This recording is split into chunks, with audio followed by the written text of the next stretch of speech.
But the Zen Master troop leader sees all. And as the intruder tries to flee,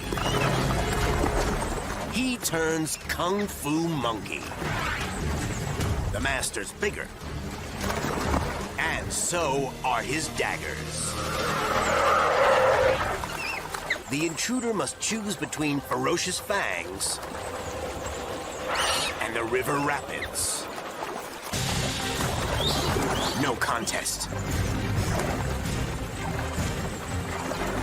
The intruder quits the valley.